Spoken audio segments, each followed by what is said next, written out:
Hello, this is Sheila Bender, and today I am interviewing and speaking with author James Sulzer. He has a wonderful bio that I know people are going to be really interested in learning. He's the author of the new book coming out soon, Writ in Water, a novel of John Keats from Fuse Publishing. He's also the author of the middle grade thriller, The Card People, and the critically acclaimed novel, The Voice at the Door, which is about Emily Dickinson. He lives on Nantucket Island in Massachusetts. Never could say that correctly, Jim, when I was a kid. Massachusetts. Very good. Thank you. Where he taught reading and writing to students in grades 5 to 8. A graduate of Yale University, where he was a Yale National Scholar. He is also the author of Nantucket Daybreak, Walker and Company, the publisher, and the memoir Mom Comes Home. He has produced countless sonic IDs for National Public Radio, some of which aired on Ira Glass's This American Life. He has spent the past 40 years of his life reading, living with, and cherishing the poetry of Emily Dickinson and John Keats. Welcome. I'm really glad you're here, and I can't wait to hear you talk about your two books. And I take Thank it you very much. you're both from Fuse Publishing. Yes. Emily Dickinson and Keats. So pretty soon they'll be able to find the newer one on their website. And for today, they're going to learn a lot about it. And one of the reasons I'm so interested in talking this month is because it's National Poetry Month. And most of us have adored Dickinson and Keats for a long time and been introduced to them fairly early in our educations. So you have 40 years of living with them, lucky you, because they can whisper poetry in your ear. So let me begin by just asking you the question where it comes from in your writing that you're interested in taking them on as people that you can have in novels about them. That's a great question. I think it all begins with an intense engagement with the poetry and with, in these two poets in particular, with the intensity of their poetry. Emily Dickinson's having that sort of incredible crystallization like a diamond, and Keats having that beautiful floral outpouring, like flowers. But starting with the intense engagement with their poetry and then trying to intuit what sort of person was behind this. And then so I wanted to fictionalize the life of Emily Dickinson first, but then it went beyond that to sort of trying to not necessarily make it a totally realistic portrait, but rather a literary conceit where she becomes the embodiment of her poetry. So the intensity of her life is like the intensity you have when you were inside one of her poems. So I thought that it would be a road into her poetry was by fictionalizing her life, but in a way that has symbolic import and sort of resonates with the themes that are in her poetry. So it was a challenge, but it was a great joy. And one other aspect of it was I tried to meld my voice more into hers, so to use her turns of phrase, often her poetry itself, and her timing, partly to be consistent with her poetry, but also because those forms of literary style also reveal a type of thinking. So that was whole part of it also. So you believe you wrote in her voice? Somewhat in her voice. Of course, it's a melding of mine, and no one could write in her voice but her, and I don't want to. But however, I did try to go in that direction as an act of homage, as an act of honor of her voice, not trying in some way to take her voice, but to give credit to it and to try to meld with it. So it sounds like you very much lived her poetry in order to do this. I did. I lived her poetry, and I lived some of the mysteries of her life, just trying to understand. There's her intense love poetry and love letters from her early 30s, age 30 to 33. There's also, she had a pretty severe episode of blindness or partial blindness that made it necessary for her to actually leave Amherst and go to Cambridge for 1.5 years for treatment. And then finally, of course, we all know the big mystery of her life, which is her withdrawal from society, her reclusiveness, which could have been a social phobia and could have had a medical reason and could have been a combination of the two or of many other reasons as well. So there was much to live with in terms of mysteries in her life as well. So before we let you read from the book, I'm anxious to hear your words. You mentioned the word conceit. There's something else going on here, in that the supposed author of the book that we'll read is an uncle. My uncle William Norcross, who of course doesn't exist in this world, but may exist in the inner world of poetry somewhere. And his backstory is intriguing. Why is he writing this book? Well, so the book, as I researched Emily Dickinson and began to think about what happened to her and those three mysteries I mentioned, there were no theories that really explained all three. And so I was thinking of what the equivalent of what physicists look for, a unified field, theory that explains everything from quantum mechanics to relativity. I was looking for that in Emily Dickinson. And the only theory that made sense was just too outrageous to put forward as my own theory. It was that she, in fact, contracted syphilis from a minister, Charles Wadsworth, who's in the book. And yet there's a lot of evidence to support that, but it's also out there. So I thought the best way to advance the theory like that would be to have my fictional uncle advance it after his years of study and living in Amherst and all those different things that my fictional uncle did. And to give a little bit of a frame around the story. But really, that theory is not there to necessarily be perfectly medically correct, although it could have been, but it's really a metaphor for love and what love does to people. And in the case of Emily Dickinson, it's clear that love was very difficult on her. And there may have been many different love partners too, we don't know. But in this particular case, the book posits Charles Wadsworth, a married and respected minister, as one of those. And the uncle, the fictional uncle, was retired from medicine, right? He had been right. Yes. So he had that knowledge, yes, and could bring his expertise to bear, and all that's part of what I guess you'd call a literary conceit, in the sense of a literary idea, and it's playing with literature in a way, but the idea is more than playful. It's really a serious way to try to break open the doors that are closed around Emily Dickinson and yield new light onto her in a way respectful, of course, but also that gives insight into her life and her poetry. So Voice at the Door is the title of your book. And you're breaking that door open so we can all perhaps hear the voice differently, but in an impassioned way, which I know is going to be just profound for people to read after studying and knowing her poems. So you mentioned three mysteries. And so before you read, can you tell us what they are again? There's the one. Yeah, okay. So the first is she wrote a lot of love poetry in her early 30s and revisited some of it in her 50s, which, by the way, both of which match biographically with meetings with Charles Wadsworth. She, at age 34, she became partially blind and had such a bad time of it that they sent her to Cambridge for a year and a half to be treated by the foremost eye specialist at the time. The Dickinson family, by the way, was the foremost family on the socioeconomic ladder in Amherst. They were very wealthy, very powerful, and she was, the unusual one who lived there. They were all unusual in their way, but they had the connections to send her to the best doctor, for instance. And then finally, the third mystery, of course, is her reclusiveness. And we all know people who have or have had agoraphobia or other conditions that make them stay inside, but hers was so extreme that it may well have had some multiple causes, and one of them being this medical cause. Would you like to read an excerpt? I'd love to. I'd love to read. This is not the first meeting with Charles Wadsworth. Historically, she met him and heard him preach at his church in Philadelphia when returning from a trip to Washington, D.C. with her sister. Her father was a U.S. congressperson, was in the House of Representatives. But on the way back, she met Wadsworth. She wrote letters back and forth, we know. And finally, he did come visit her. That's historical, in Amherst. And there is a legend of them going for a walk.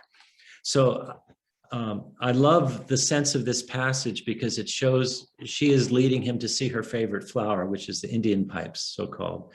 But also it yields yet another door for Emily Dickinson if something had happened, as you'll hear, and how and what form her life might have taken, because it's yet another level of Emily Dickinson's greatness taking a new form. But you'll see, I'll just read this to you. So it starts off, it's a walk. Okay, so she's leading him on through the woods. Entering the woods, oh, by the way, here's the cover. I should really show you this, I'm sorry. So Okay. that's Emily and that's Charles Wadsworth. that's what I thought. Just wanted to Yeah. make sure it wasn't your uncle. No, it's not my uncle. He probably did look something like that, though, the fictional guy. Okay, now the reading. Entering the woods, they follow the trail past the columbine and adder's tongues, past the hulking white ecstasy of a puffball, towards Rattlesnake Gutter. They move in silence. Shafts of sunlight fall at their feet. Shadows flow across them. Somewhere above them, angels surely are flying. The sky through the trees is silver and gold. Heaven is descending on the earth. All is still around them. Now and then a rock comes free and bounces and tumbles down the hill ahead of them. Her dog Carlo has fallen behind somewhere. She stops at the bottom of the hill and leads him to a narrow gulch. They walk about 50 yards and stop. Here, she says. She gestures towards a colony of small flowers, each with a white stem and a single nodding flower, bravely lifting their heads towards a distant hope, the sun. In the shadows of the forest, they glow with a spectral shimmer as if illuminated from within. This light is holy for her. It is the light of dreams, the light of legend, the light of poetry. Extraordinary, he exclaimed softly. What are they? They are called Indian pipes. Now is the time. If she wishes to claim him, now is the time she must step in close to him, turn her petals to the sun and await his kiss. Then one of three things will happen. Either he will awaken from the spell she has cast over him, remembering his wife, his child, his career, or she will awaken from the spell he has cast over her, remembering her obligations to her parents and her desire to be good, or the two of them will proclaim their love and in that holiest of spots, vanquish the conditions of their earthly and heavenly fire. If that happens, his career as a minister is over, at least in any major city in America, and her life with her family will come to an end. They will be forced to flee to the wilderness, like heroes in a Nathaniel Hawthorne romance, or to one of the territories in the Southwest, like common outlaws. Emily Dickinson's great poetry, if she writes great poetry, if she writes poetry at all, will describe alabaster canyons in the desert moonlight, the splendid fat solitude of cactus, the whirring evanescence of a lizard's tongue. She will bear many children and raise them in the untutored West by the light of her New England independence and love of culture. Though she and Charles Wadsworth will remain notorious and disgraced in the East, their grandchildren will remember them as the kindest, most intelligent, and altogether most amusing people ever to live on earth. The small mission church Wadsworth founds will one day be great. The poetry she composes on God and religious doubts will be enshrined as the voice of a true seeker. Their love for each other will remain strong, and they will die happy, unafraid, and unrepentant. But she does not step forward. She does not turn her petals to the sun. She does not claim him. The moment passes. Wow. Thank you. And a lot of echoes of her poetry are in there. She writes poetry about flower turning its petals to the sun. She has that wonderful poem about hummingbirds that has the evanescence in it and whirring, and it has cochineal and all sorts of great words. Morning Mail from Tunis. So it was thinking of taking that aesthetic that could write a poem like that about a hummingbird, which is so great, and then turn it to the West. And of course, she doesn't. And they don't go to the West in this novel. But it's just one of those moments trying to open a door into and a different light onto Emily Dickinson.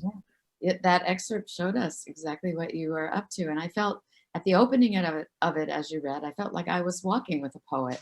Oh, thank you. The world and seeing the world and hearing the world the way a poet would. And then I thought I was with the narrator who could tell me what was going on. I was trying to use her rhythm. I had done a lot of research on Emily Dickinson and lived with her and read a lot of Wadsworth's sermons. And I visited out in Amherst, there's a library that has a bunch of his sermons. So I read through a number of them and I excerpted some of them. I had him quote one to her. But there are some similarities between some of his phrases in his sermons and her poetry.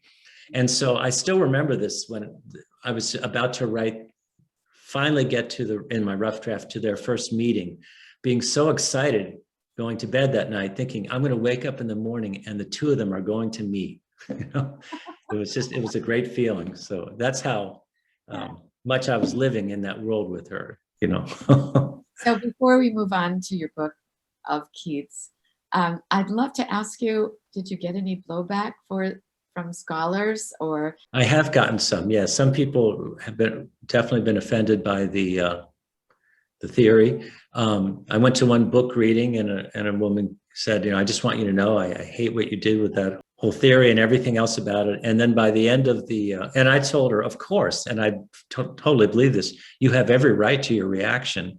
I might react that way to a book like that too about it. But by the end of the reading of the poems and of the passages in the novel, she became very friendly about it. So, so in other words, I understand why people I haven't gotten a lot of that reaction. I've just gotten, some of it here or there, but I understand it. What other kinds of reactions have you gotten? I'm sure that they're. Oh, I've gotten some nice reactions from people saying, well, first of all, I really want to read Emily Dickinson again. And a few people who said, I never liked her. I thought she was this arrogant, reclusive, goddess. And now I love her. And, so I've gotten that reaction too. I mean, not everybody loves Emily Dickinson the way you and I do, but I think many people certainly do.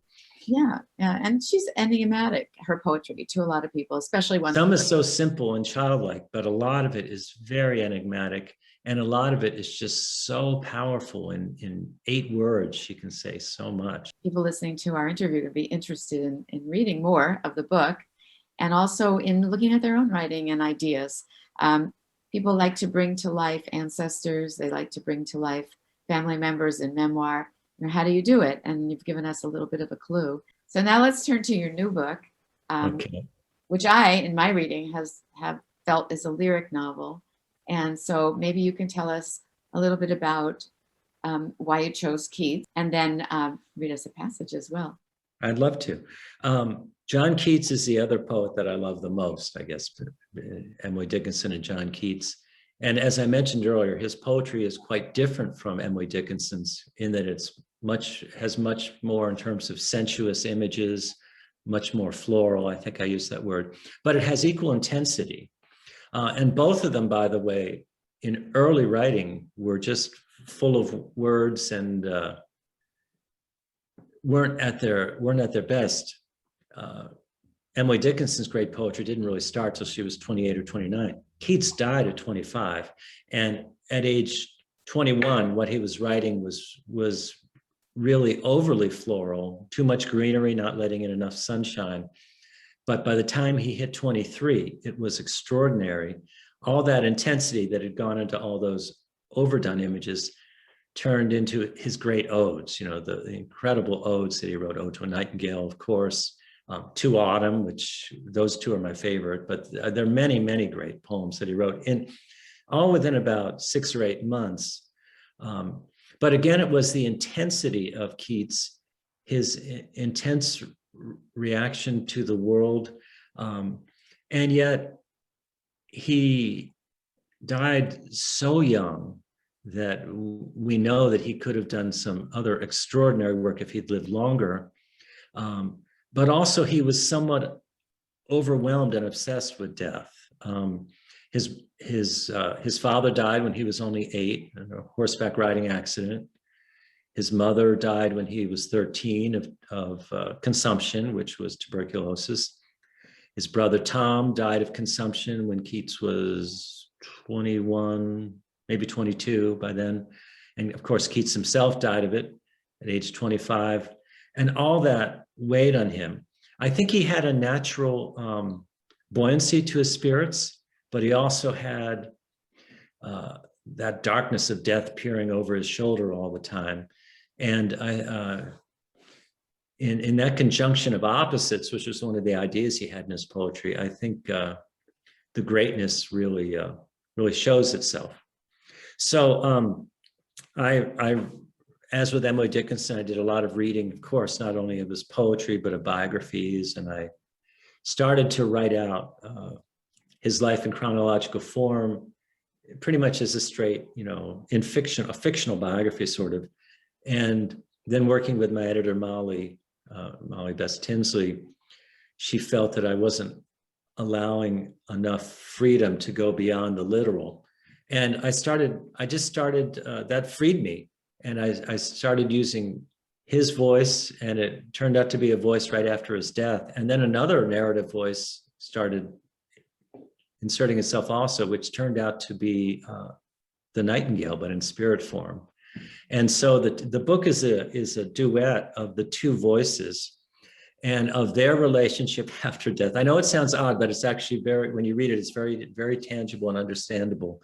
But essentially, it's a story of Keats having died so young, feeling he's been a failure in all ways. He didn't write a great epic. He felt he had to write a great epic to be a great poet.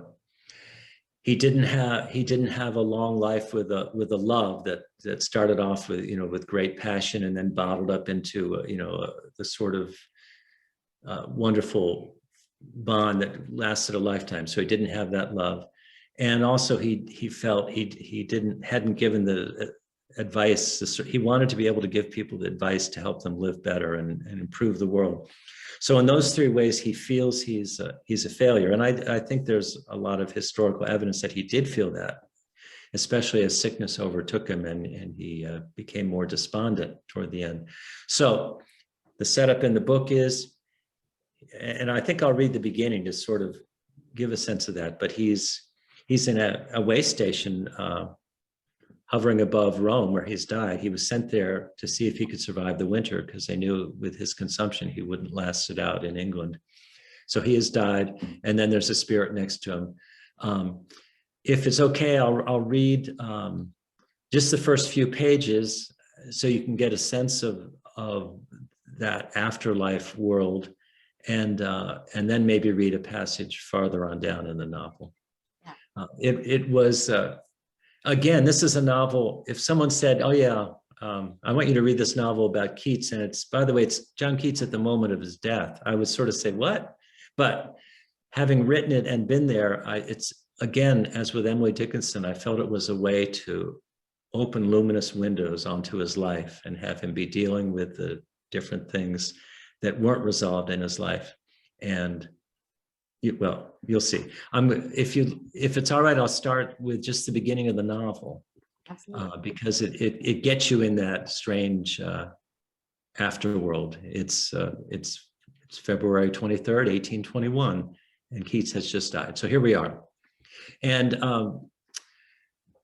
the little chapter their little subchapters have either an N at the top or a J at the top. This first one has an N at the top, and N stands for Nightingale. This is the Nightingale narrating, and then there's a lot of J sections where John Keats narrates. The Nightingale is still trying to understand humans and what their emotions are, and it's just been given the gift of understanding words. So the Nightingale is struggling to understand all that and struggling to understand Keats' poetry. So that's why you'll see in some of these descriptions that the Nightingale doesn't quite know what's going on. And one of the challenges here, and it was really fun to do, was to describe this from a bird's point of view so that a human can understand, but the bird doesn't quite. Okay, here's the start of the novel.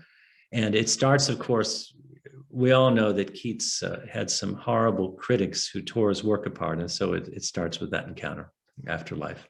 Okay, N. It was a curious sight.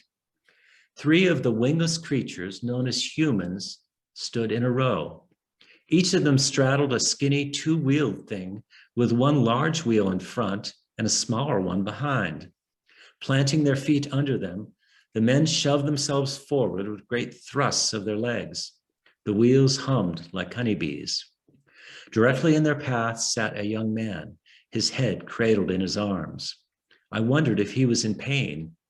He looked up as the travelers zipped up to him and stopped just short of his face. They called out to him in the harshest of voices, "Cockney poet! Never was there a young man so encrusted with conceit.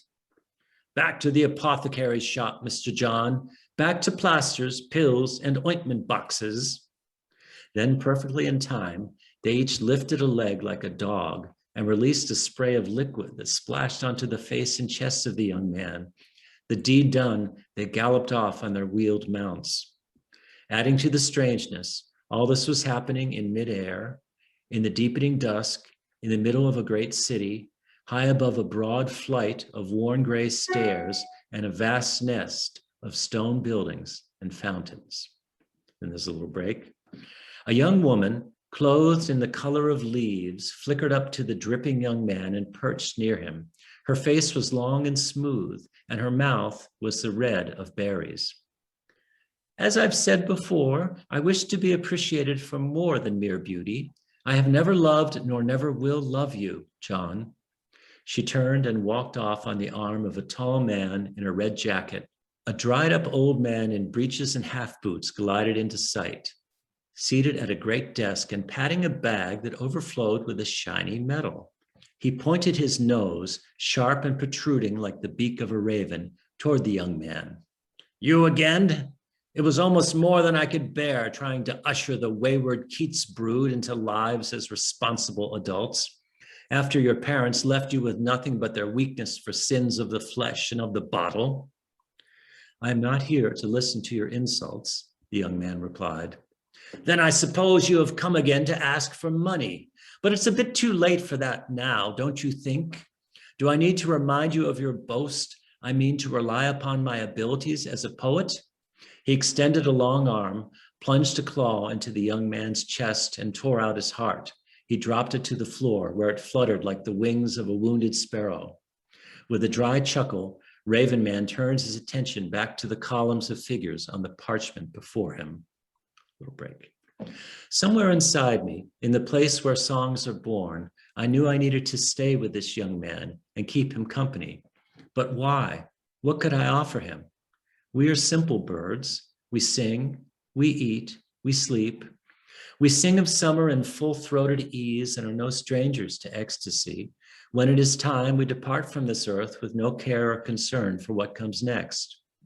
True, I had met him once or twice before. For several hours early one morning, I trilled my songs high in the boughs of my plum tree, while he, quite alive then, lounged in a chair below, glancing up every now and then. I could tell he was listening closely, and I added some special, joyful notes. It wasn't long before his hand sprang to life and began to fill up some white squares with long trails of those things they call words. He was in pain, more than pain. The young man was in peril. And then it goes on to John Keats. I'll read just a few sentences of John. "Nothing ever becomes real till it is experienced. All my life and death remain a mystery, but for one certainty. In every dream that I cherished, I failed. No epic poem to number me among the British poets. No great love that bottled up its fiery beginnings and mellowed over a lifetime like a fine vintage. No wise insights that could offer light and hope to the lives of men and women. My one success was an intimate acquaintance with pain, physical and mental anguish. In all else, I fell short." And then it goes on like that. So those are our two narrators. So sad. Well, he's dealing with some hard things here.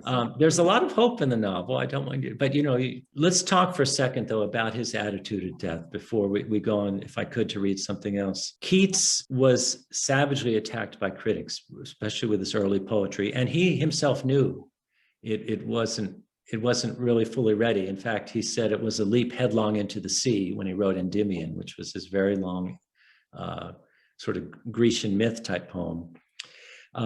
His friends, some of his friends thought he was bitter at these attacks that he underwent. I don't think he was, but all this plays out on his gravestone, which is an interesting little sub-story. Keats, when Keats went down to Rome, a friend of his named Severin accompanied him, and Keats told Severin, I want on my gravestone, I wanted to just say, here lies one whose name was writ in water. And of course, Writ in Water is the name of the novel. But Severin talked to their friend Charles Brown after Keats' death, and they decided to put a little preamble before that about how his life was cut short by the terrible cruelty of these critics who tore his work apart. And then it finally gets to here lies one whose name was writ in water, in bigger letters, fortunately. But they really had no business doing that. And they made it look like he was bitter and blaming his critics. I don't think he was. However, those critics were a huge force. They were not kind to him. And so it does seem like a rather cruel beginning to the novel, but it all works its way around in the course of the novel. And Keats, essentially, I see Keats as a good-hearted person with an incredible intellect, very young, and who, through the suffering he underwent with so many deaths in the family and his own sickness, and yet through his perception of beauty, he formed a soul that was really unique and extraordinarily mature, and in many ways well-balanced for someone so young, 25. So I just want to push back against the bitterness theme. It might sound like I'm highlighting that by having the novel start that way, but it's one of the things he was dealing with. What I felt when I felt sad is I also felt the people I work with in Writing It Real, and myself as a writer, we often give in to that idea that our work isn't good enough, and that in addition, somebody is going to destroy us with their criticism. And so Keats had, I think, a well-deserved urgency to write as well as he could in the brief time that he had, where most of us have longer Right. to have our first works and get more complicated or sophisticated or clear, whatever it is our work requires as we grow. And so that's what made me feel sad, was that he knew he had it in him, but he didn't have the time. But that's Right. not actually the lesson for me from this brief excerpt. Is that's not to say you shouldn't write the first ones. You have Right. to. Exactly. You have to. You have to. And of course, some of those mean a lot to a lot of us now, even if That's right. hand him. So that as a writer listening, the sadness is that people won't write the first ones. Right. He had to write the early ones in order to write the later ones. And there's much of value in the early ones. I mean, you can find quotes in there in the early ones that maybe aren't great poems, but there are individual quotes that are exquisite. Right. Just beautiful. Right. The torture to know you can do better, but you have to practice. You have to get Yes. there. And I can imagine when you said his great intellect and his experience with life, he probably knew he was so susceptible to consumption. Yes. What a heavy burden, you know, and so the opposite of that, you know, the negative capability thing that Yeah.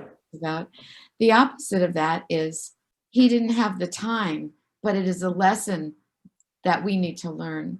Use your Right. time. Use your time. Use your time. And boy, did he use his time when he was 23 and the consumption hadn't hit him hard yet.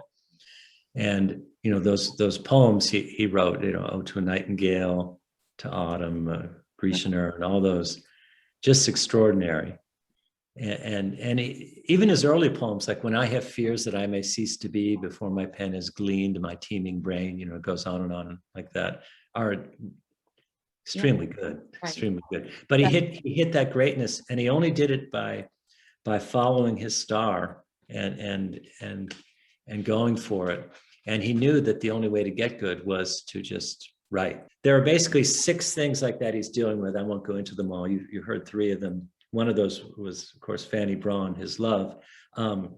And those spectral images visit him at different times, but also memories of his life unfold below him. So we go through certain memories and see what happens. And then he comments on them. There's a setup where the nightingale can hear his thoughts, but the nightingale cannot speak. And so Keats doesn't know really who the spirit is. Later, the nightingale finds a way to write words for Keats to read, but the nightingale can only write words that come from Keats' poetry. So, which is an interesting setup, and it was really fun to write. So was there something else you wanted to read?